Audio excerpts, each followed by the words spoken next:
Dzień dobry. W kolejnym, czwartym odcinku cyklu dotyczącego budowy liczników Geigera-Millera do projektu wykonanego w części trzeciej dodamy moduł zliczający impulsy i konwertujący tę liczbę na wartość dawki promieniowania pochłoniętego.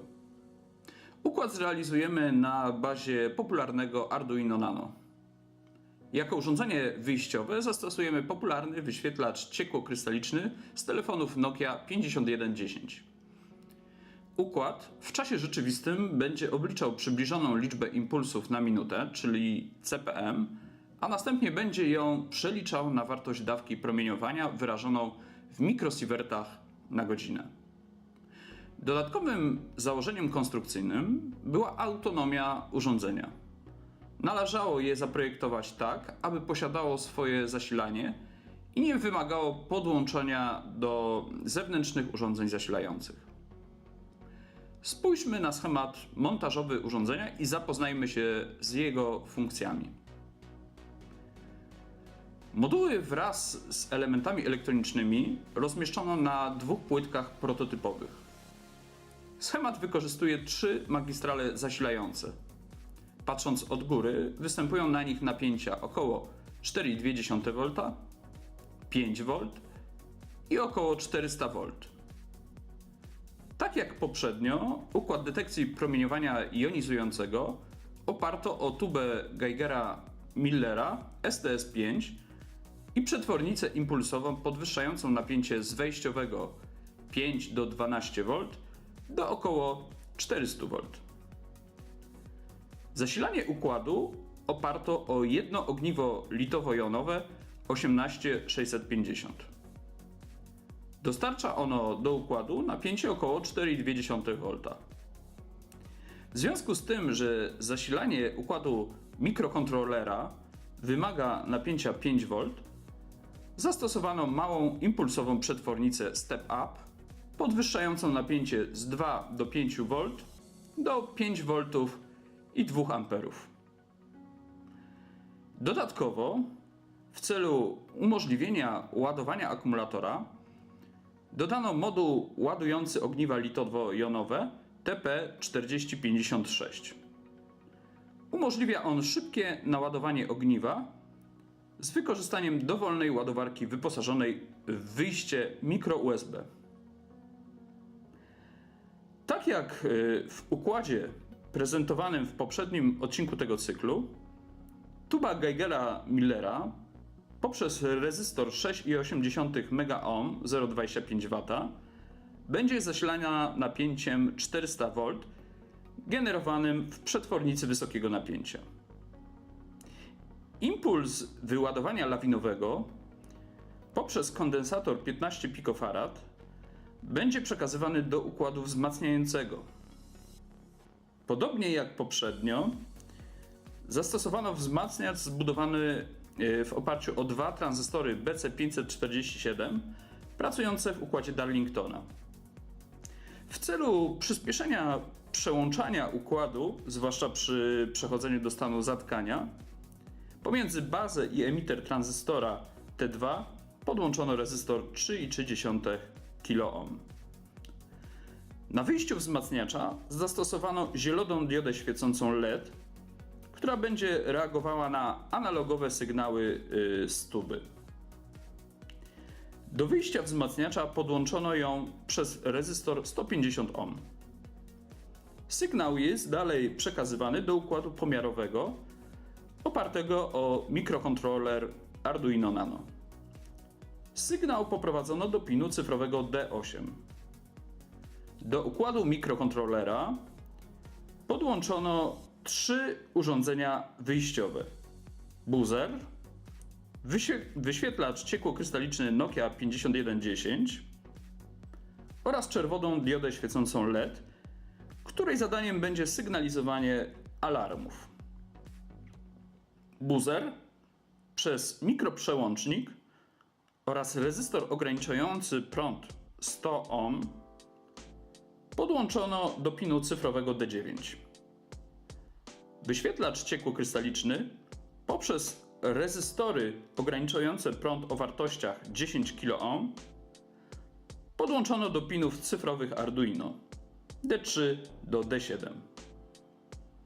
Układ wyświetlacza zgodnie z zaleceniami producenta zasilany jest napięciem 3,3 V pochodzącym z układu Arduino. Czerwoną diodę świecącą LED poprzez rezystor 130 ohm podłączono do pinu cyfrowego D11. W celu kontroli stanu naładowania akumulatora napięcie z jego zacisków podłączono do pinu analogowego A0 układu Arduino. Powiedzmy teraz może parę słów o działaniu układu. No więc mamy już zmontowany układ. Układ mikrokontrolera dokonuje ciągłej kontroli stanu pinu cyfrowego D8, stanowiącego wejście sygnału pomiarowego. Gdy Arduino zarejestruje impuls, obliczany jest czas, jaki upłynął od poprzedniego impulsu. Obliczona różnica stanowi podstawę do obliczenia częstotliwości pojawienia się impulsów w okresie 1 minuty, czyli CPM. Pojawienie się cząsteczki promieniowania jonizującego jest sygnalizowane akustycznie poprzez buzzer oraz optycznie za pomocą zielonej diody LED. Obliczona wartość CPM jest następnie przeliczana na szacunkową wartość dawki promieniowania wyrażoną w mikrosiewertach na godzinę. Formuła, która przelicza CPM na wielkość dawki promieniowania wyrażoną w mikrosiewertach na godzinę, zależy głównie od zastosowanej tuby Geigera. Mają tu znaczenie takie parametry jak rozmiar tuby, kształt, materiał, z którego została wykonana, wrażliwość, czas martwy, rodzaj mierzonej cząsteczki i jeszcze paru innych. Zwykle współczynniki konwersji można uzyskać na podstawie wykresów zamieszczonych w notach katalogowych. Ogólny wzór umożliwiający konwersję wartości CPM na mikrosiewerty na godzinę ma postać CPM razy współczynnik konwersji to wartość dawki promieniowania wyrażona w mikrosiewertach na godzinę. Wartości współczynników konwersji dla typowych tub Geigera-Millera przedstawia tabela. Jak widać, w naszym przypadku dla zastosowanej lampy STS5 współczynnik konwersji wynosi 0,006666. Przyjrzyjmy się teraz szkicowi naszego urządzenia. Na wstępie deklarowane są biblioteki obsługujące komunikację układu Arduino z wyświetlaczem Nokia 5110 oraz obsługujące ten wyświetlacz. Następnie deklarowane są zmienne definiujące numery pinów, do których podłączono tubę Geigera-Millera oraz urządzenia wyjściowe buzzer i czerwoną diodę LED służącą do optycznej sygnalizacji alarmu w przypadku przekroczenia dopuszczalnego poziomu promieniowania. Warto zwrócić uwagę, że buzzer podłączono do pinu 9, umożliwiającego modulację szerokości impulsu, czyli PWM. Deklarowana jest również zmienna number readings, definiująca liczbę elementów tablicy readings, w której będą deponowane kolejne pomierzone wartości CPM.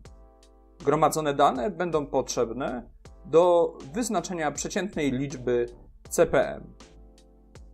W kolejnych wierszach definiowane są współczynnik konwersji z wartości CPM na wartość dawki pochłoniętej wyrażonej w mikrosiewertach na godzinę oraz dwa rodzaje alarmów.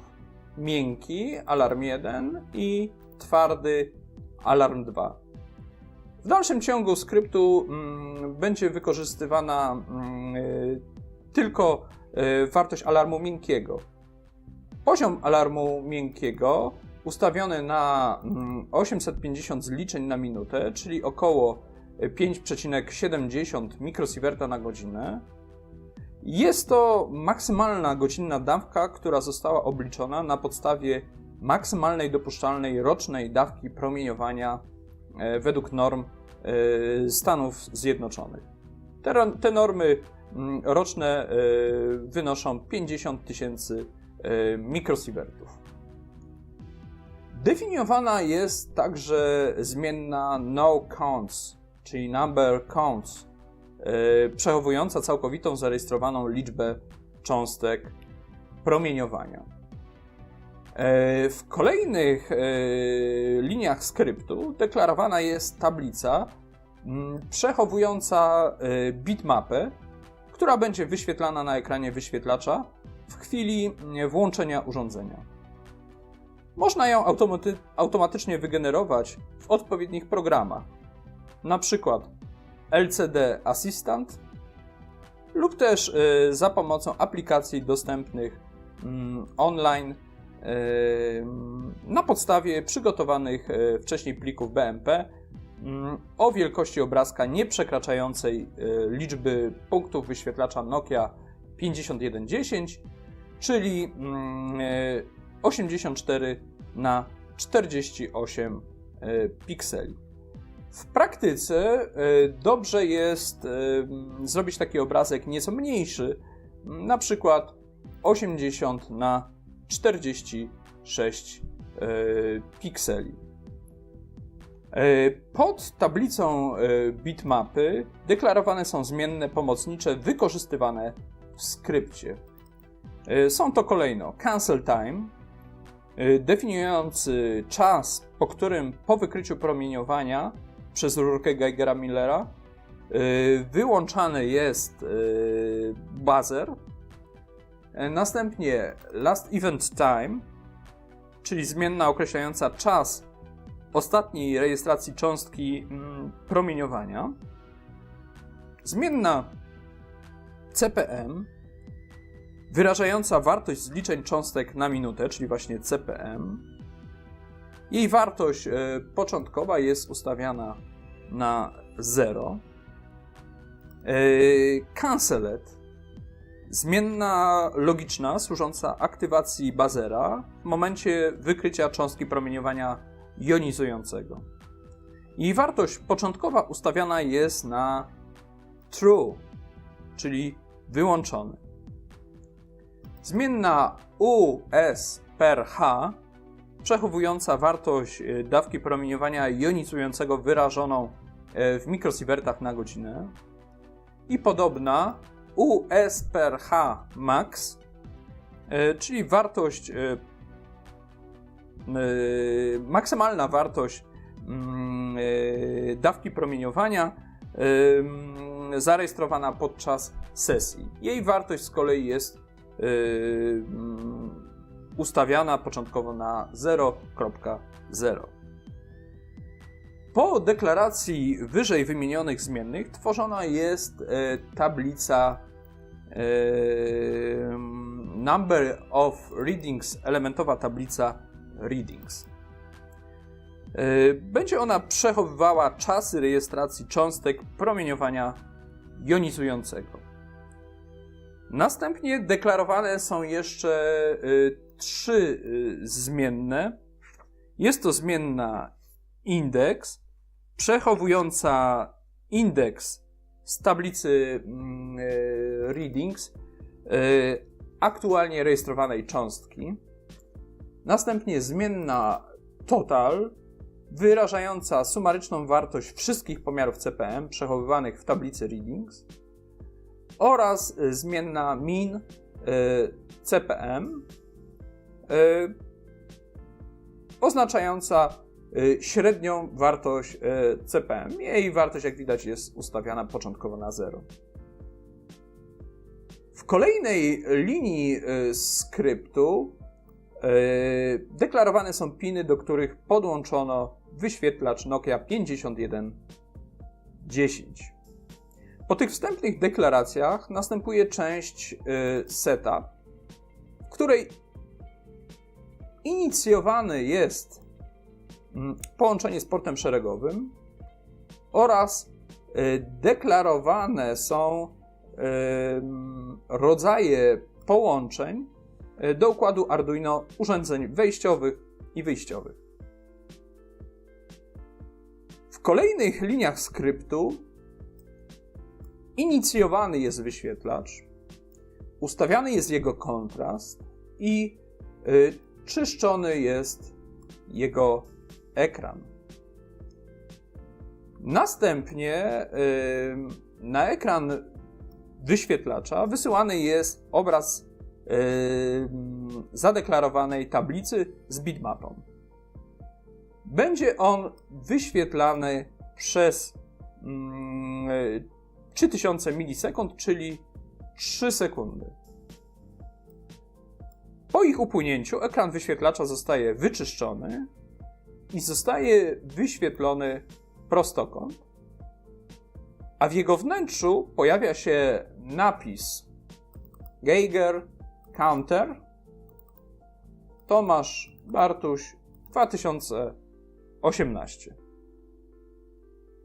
Po jego wyświetleniu i jednosekundowej pauzie buzzer wygeneruje kolejno dźwięki o częstotliwościach 500, 1000 i 1500 Hz. W ostatnich liniach części setup wszystkie elementy tablicy readings w pętli zostają wypełnione wartościami 0. W pętli loop na wstępie sprawdzana jest aktywność na pinie cyfrowym 8, do którego podłączona jest tuba Geigera-Millera. Jeśli mikrokontroler wykryje wyładowanie lawinowe, do zmiennej event time zapisywany jest czas pojawienia się cząstki promieniowania jonizującego. Do buzzera wysyłany jest sygnał PWM o wartości 127. PWM w Arduino Nano jest 8-bitowe, co oznacza, że można do niego wprowadzić wartość z zakresu od 0 do 255. 127 to połowa z 255, co oznacza, że sygnał będzie posiadał wypełnienie 50%. Gdy licznik wykryje przejście przez tubę cząstki promieniowania jonizującego, wartość zmiennej canceled zostaje zmieniona z true na false. Czas wygaszenia sygnału zostaje ustawiony na 10 milisekund. Teraz następuje część skryptu odpowiedzialna za oszacowanie poziomu liczby cząstek promieniowania na minutę, czyli CPM, oraz jej konwersję na wartość dawki pochłoniętej. Liczony jest czas, jaki upłynął od ostatniego wyładowania lawinowego, po czym jest on przeliczany na liczbę impulsów na minutę, czyli CPM. Wartość CPM jest następnie konwertowana na wartość dawki pochłoniętej, wyrażoną w mikrosievertach na godzinę, a następnie sprawdzane jest, czy obliczona dawka jest mniejsza czy większa od największej wartości dawki rejestrowanej podczas tej danej sesji pomiarowej. Jeśli aktualny pomiar jest wyższy od wartości dotychczas zarejestrowanego, jego wartość jest podmieniana wartością aktualnego pomiaru. Zmienna przechowująca czas ostatniego wyładowania lawinowego, last event time, zostaje podmieniona wartością obecnego wyładowania. Działanie skryptu zostaje zatrzymane na 100 milisekund, a następnie zmienna noCount, czyli oznaczająca liczbę zarejestrowanych cząstek, zostaje inkrementowana o 1. Od sumarycznej wartości wszystkich pomiarów CPM przechowywanych w zmiennej total odejmowany jest stary czas rejestracji cząstki promieniowania o indeksie bieżącego pomiaru. Aktualna wartość CPM jest zapisywana do elementu tablicy readings o bieżącym indeksie index. Do sumarycznej wartości wszystkich pomiarów CPM przechowywanych w tablicy readings dodawana jest bieżąca wartość CPM. Zmienna indeks określająca element tablicy readings jest powiększana o 1. Jeżeli wartość indeksu jest większa bądź równa liczbie elementów tablicy number readings, wtedy wartość indeksu jest zerowana. Na podstawie sumarycznej liczby CPM wszystkich pomiarów tablicy obliczana jest średnia wartość CPM. Będzie ona wyświetlana na wyświetlaczu dopiero po wykonaniu number readings pomiarów, ale to za chwilę. W kolejnej części skryptu obliczane jest napięcie na okładkach akumulatora. Gdyby to napięcie wynosiło 5 V, to 10-bitowy przetwornik analogowo-cyfrowy układu Arduino wykazałby je jako wartość 1023. Stąd z proporcji bieżąca wartość napięcia to odczyt przetwornika analogowo-cyfrowego pomnożony razy 5 i podzielony przez 1023. Po wykonaniu niezbędnych obliczeń następuje część skryptu odpowiedzialna za wyświetlanie danych na wyświetlaczu. Na wstępie czyszczony jest bufor wyświetlacza, po czym wyświetlane są następujące parametry. Napięcie na zaciskach akumulatora, bieżąca liczba zliczeń cząstek promieniowania jonizującego na minutę, czyli CPM, bieżący poziom dawki pochłoniętej w mikrosiewertach na godzinę, całkowita liczba zliczanych cząstek od momentu włączenia urządzenia, no counts,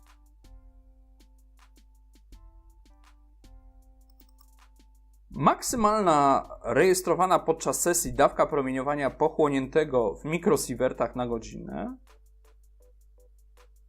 oraz średnia wartość CPM obliczona na podstawie number readings pomiarów. Jak widać, ta zmienna jest wyświetlana dopiero po zarejestrowaniu w tablicy number readings pomiarów, po wypełnieniu tej tablicy. W końcowej części skryptu włączono obsługę miękkiego alarmu Alarm 1.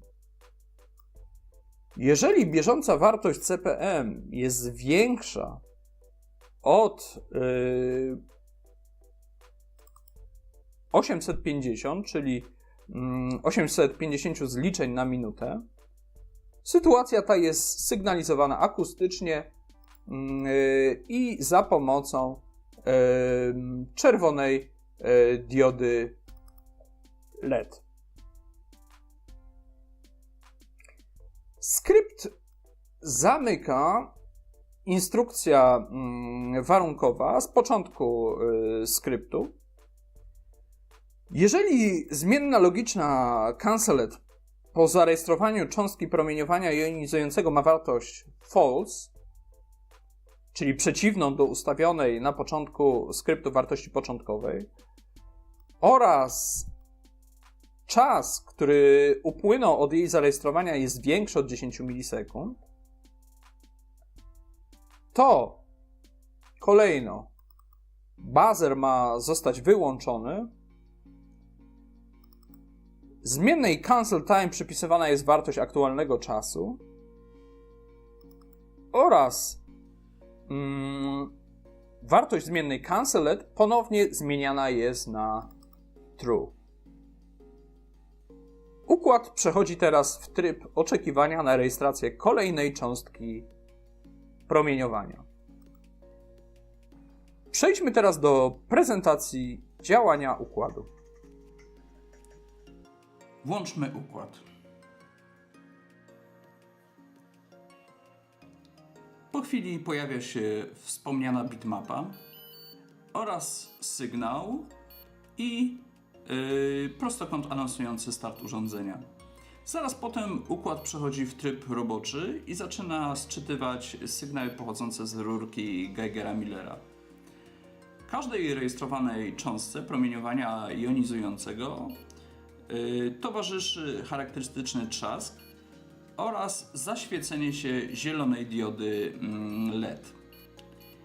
Na wyświetlaczu możemy obserwować kolejno od góry napięcie na okładkach akumulatora, aktualną chwilową wartość CPM obliczaną na podstawie odstępu czasu, który upłynął od rejestracji ostatniej cząstki, aktualną chwilową wartość dawki promieniowania wyrażoną w mikrosiewertach na godzinę, całkowitą liczbę cząstek zliczoną podczas aktualnej sesji pomiarowej, maksymalną chwilową wartość dawki promieniowania wyrażoną w mikrosiewertach na godzinę oraz średnią liczbę cząstek CPM obliczoną na podstawie ostatnich number readings pomiarów. Ostatnia zmienna jest wyświetlana dopiero po uzupełnieniu wszystkich elementów tablicy readings. Jak widać, aktualna średnia wartość CPM tła wynosi 64. Spróbujmy teraz podłożyć fragment soli potasowo-magnezowej. Zobaczymy, jak licznik na nią zareaguje. Aktualna liczba pomiarów wynosi 57, więc może poczekajmy, aż będzie około 80.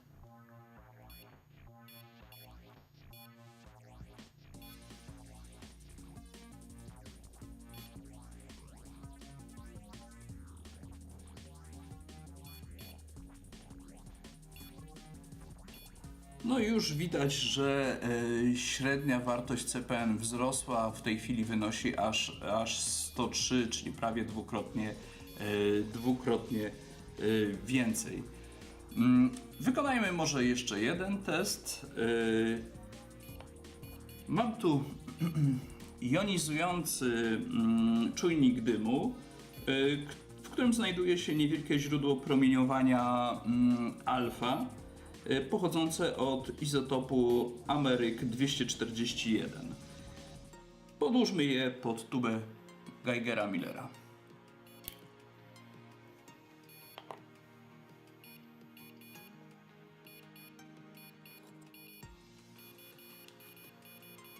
No i tak samo jak poprzednio, chwileczkę musimy poczekać, ale już chyba wyraźnie widać, obserwujemy gwałtowny wzrost liczby cząstek promieniowania. Tym razem średnia wartość CPM wynosi 250, 230, 240 zliczeń na minutę.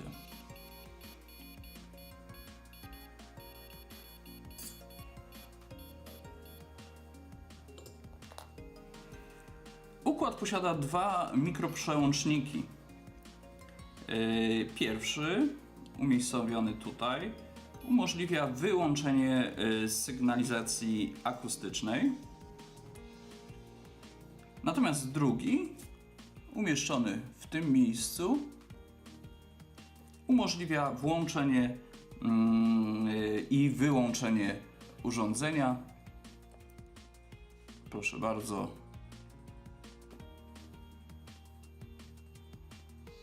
Włączamy i wyłączamy. Po wyłączeniu licznika, gdy jest to konieczne, można naładować akumulator litowo-jonowy 18650. Spróbujmy teraz podłączyć kabel mikro USB do ładowarki. No i jak widać, w tej chwili już dokonywane jest ładowanie akumulatora. I to w zasadzie wszystko, co chciałem tutaj Państwu przedstawić. Tradycyjnie dziękuję za uwagę i do zobaczenia w następnym projekcie.